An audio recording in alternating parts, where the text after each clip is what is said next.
Okay, so we are going to discuss this slide. First of all, in the scanning view, we have to appreciate where the pathology lies in. यहीं पर ही रहते हुए हमने identify करना है कि ज़्यादा जो मसला है वो एपिडर्मिस में है या डर्मिस में है, ताकि हमें पता हो कि when we are moving to higher magnification what are we looking eight.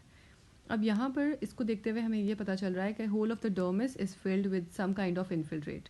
It is not possible to know which exactly kind of infiltrate it is, but we can know कि यहाँ पे कोई इन्फिल्ट्रेट है. And all the cells they look similar to each other, they do not look different. तो हम इस point पे we can decide that this is a dense monomorphic sort of dermal infiltrate.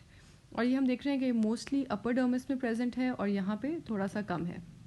तो मोस्टली अपर dermal है और monomorphic infiltrate है, ये हमने यहाँ पे डिसाइड किया.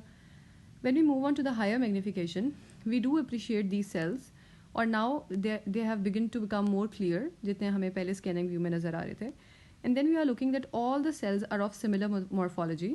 और यहाँ पर जब हम अगर किसी भी एक इंडिविजुअल सेल को अप्रिशिएट करने की कोशिश करते हैं तो it feels like there is this cell, और इसका जो न्यूक्लियस है वो एक ऐसे साइड पे पड़ा हुआ है. इसकी साइटोप्लाज्म बहुत प्रोमिनेंट होती है, इजोनोफिलिक होती है, और अगर हम ज़्यादा इसको फोकस करें तो हमें ग्रैनुलर भी मिल सकती है.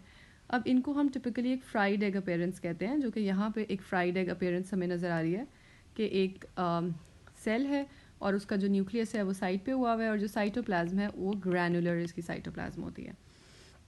Similar kinds of cells can be seen here. There is dense monomorphic infiltrate, and when we look at these cells we are going to look at the granular layer of the cytoplasm. Granular इसकी nature है वो हमें feel हो रही है, और उसके साथ हमें इसका जो prominent nucleus है जो कि एक साइड पे होकर पड़ा हुआ है, which is looking like a fried egg appearance, वो हमें नज़र आ रही है.